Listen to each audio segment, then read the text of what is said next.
Prescott Bush, the grandfather of George W. Bush, and George Herbert Walker, his maternal great-grandfather, for whom his daddy's name, were Nazi traitors to the country who should have been tried for treason. As they marry other Swedes, because that's the rule. Finns marry other Finns, so they have a pure society.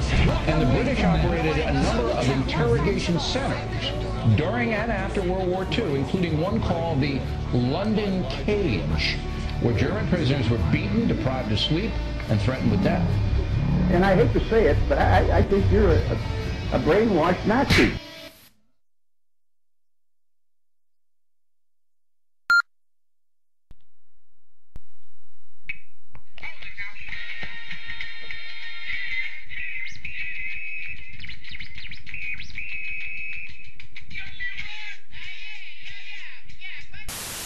Now, the only chance we have as a country right now is for Osama bin Laden to deploy and detonate a major weapon in the United States.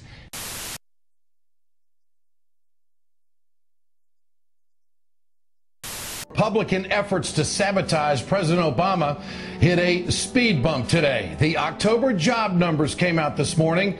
Here's how it's being reported. 80,000. That is how many jobs the American economy added last month. It's still not enough to get the jobless rate below 9%. It was enough to nudge the unemployment rate down from 9.1% to 9% even. The economy added 80,000 jobs, new jobs, last month. That's enough to bring the national jobless rate down to an even 9%. Republicans are blaming him for a sharp slowdown in hiring last month, even though the overall jobless rate improved slightly, dipping to 9%. Republicans are blaming him for a sharp slowdown in hiring last month, even though the overall jobless rate improved slightly, dipping to 9%. Lots of negativity out there. 9%. No, it's not a great number. No question about that. But Republicans love that number, and they vote that way. They actually want it to be 10, 11, or 12%. But there is a number out there that they don't want you to see, and that's not being reported, and that's 20. 20 straight months of private, may I emphasize private sector job growth in America that the Republicans have not helped the president with. Over the last 20 months, the private sector has added 2.8 million jobs. You see that in any of the reports? Including 104,000 in the month of October. Now look, during the last 12 months of the Bush administration, we know what happened. Private sector, it tanked. President Obama's stimulus package comes along. Everybody was on board for it. Economists from both sides and from both campaigns said you got to do something. Well, he did.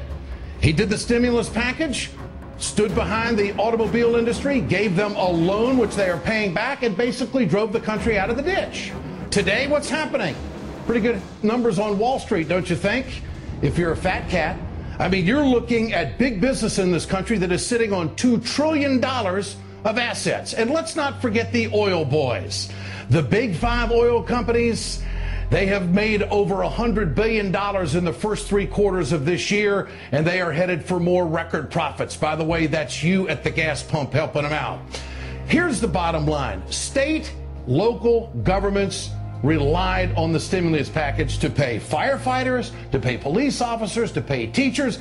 Now that money's dried up. It's gone.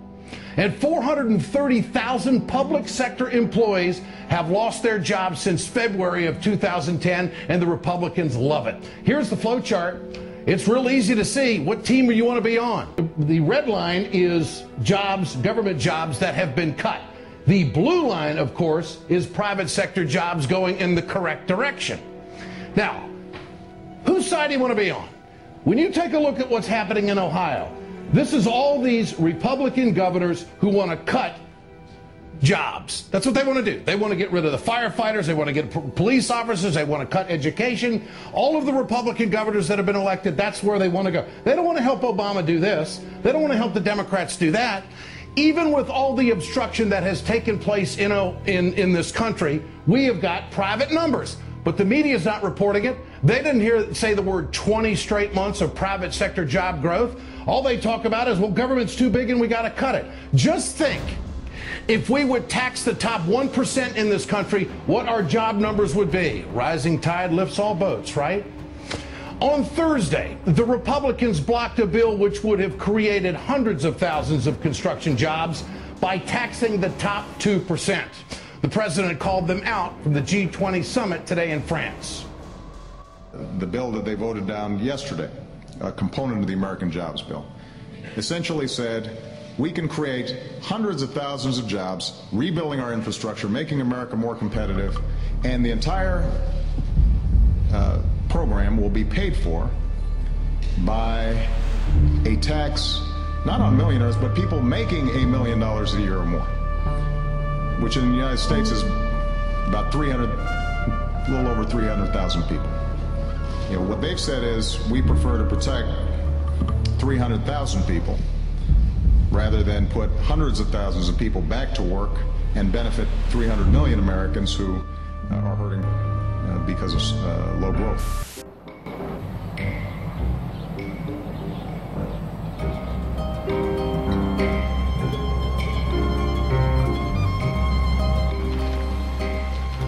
Pardon me, would you have any Grey Poupon?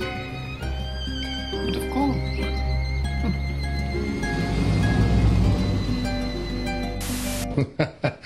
I can't help but think what the French media is thinking. Holy smokes, are they tight over there across the ocean? They don't help you out at all, do they, Barack? The president's absolutely right. Less than 350,000 millionaires would have paid a tiny 0.7% to create American jobs.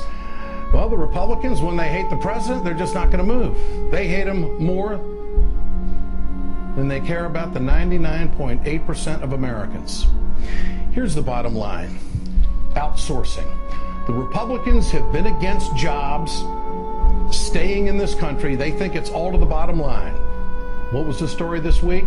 Whirlpool, 5,000 jobs. Republicans love it because it makes those numbers look really bad for President Obama.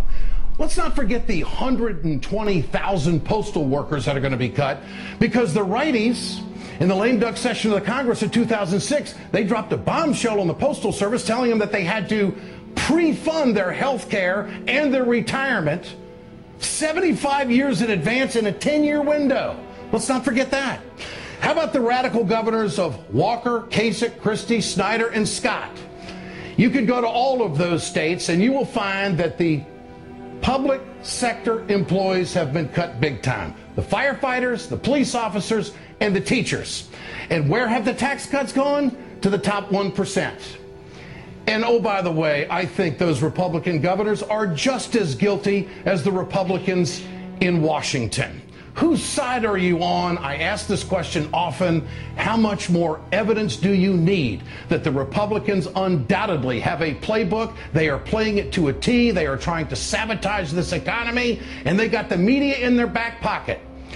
If some investor were to come tell you that, hey, you give me thousands of dollars, I'll guarantee you growth for 20 months. Do you think it's a pretty good deal, right? You'd take that, wouldn't you? Guaranteed. Guaranteed growth for 20 straight months. You'd take that deal. Well, we've had 20 straight months of private sector job growth in this country by this socialist president who doesn't understand business. If private business is growing, then how come all the regulations why aren't the regulations just hammering the growth? You mean to tell me we're growing with all this regulation? There is no more regulation now than there was during the Bush administration. That, too, is a story that's not being reported. In fact, there's less regulation now. Now, the only chance we have as a country right now is for Osama bin Laden to deploy and detonate a major weapon in the United States. Anything to you. I'm just saying that General Thomas McInerney and I will be high-fiving and the tears will be flowing if the news is that good, and we should be that lucky, General. That could be the 1st of May, Geraldo. Lucky day. 1st of May, lucky day would change the whole import of May Day. Wouldn't that be? That'd be something? I'd only prefer it on Cinco de Mayo. We think. What do we think? Okay. One of our reporters is reporting that Bin Laden may be dead. Bin Laden may. No, I will not report, but I will say that it is possible that the terror mastermind who killed so many Americans striking from his bases in Afghanistan Osama bin Laden, something may have happened to him, and when it comes to weighing the devil in Libya with the devil in Afghanistan, I'm telling you, we've got a much stronger beef and a much more profoundly important national security interest in seeing the terror mastermind who killed so many Americans on September 11th, 2001, finally exiting the scene. Maybe he's gone on. Wouldn't that be nice? And again, this is not a fact. I'm not reporting it as a fact, but wouldn't that be nice if it were that? And generally, you want to talk about how he's affected your life? But I mean, Gaddafi's Gaddafi. He's a schmuck. He's a bum. He's a killer. He took down Pan Am 103. We hate him. But Osama bin Laden. Well, this makes more sense because if it was Colonel Gaddafi. So he's bringing in the car. Stand by. Let's see. Hold on. I'm getting it. What's this? Quickly. If it was Colonel Gaddafi. Senior Capitol Hill producer Chad Herbert confirms Osama bin Laden is dead.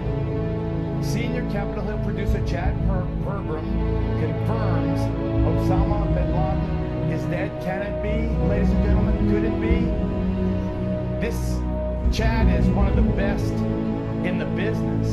He really is an extraordinary person. Hold it. Bin Laden is dead. Bin Laden is dead. Confirmed, urgent confirmed. Bin Laden is dead. Multiple sources. Osama bin Laden is dead. Happy days. Happy days, everybody. This is the greatest. Give me a wide shot of the general. This is the greatest night of my career. The bum is dead.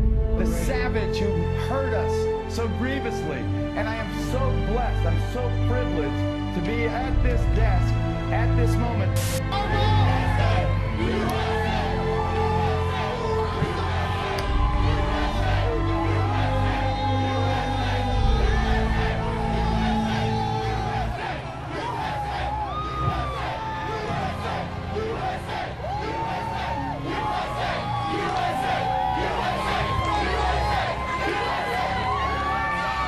General, we want to, couch all of this because, as Catherine mentioned, I mentioned it earlier.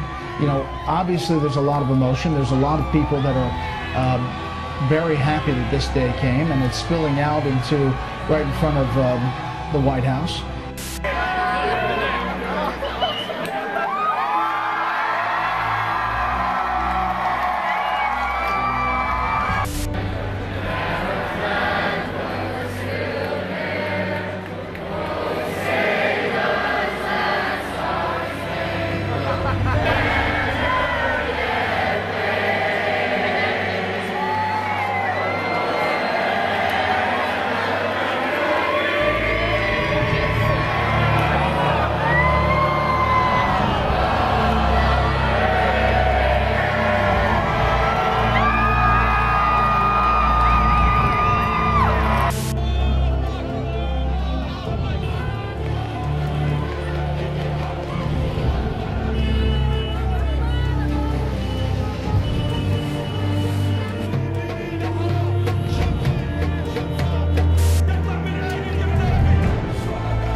What's this mean nice day for maybe thousands of years for the Libyans? Because every Libyan has been a victim from Gaddafi. Every family in Libya here, from north to the south. People, Libyans has been killed in Chad, in Uganda, in Libya, everywhere. No matter what Obama does, you will still criticize them because I believe you're brainwashed. You're just, and I hate to say it, but I think you're a brainwashed Nazi, a brainwashed Nazi, a brainwashed Nazi, a brainwashed Nazi, a brainwashed Nazi, a brainwashed Nazi.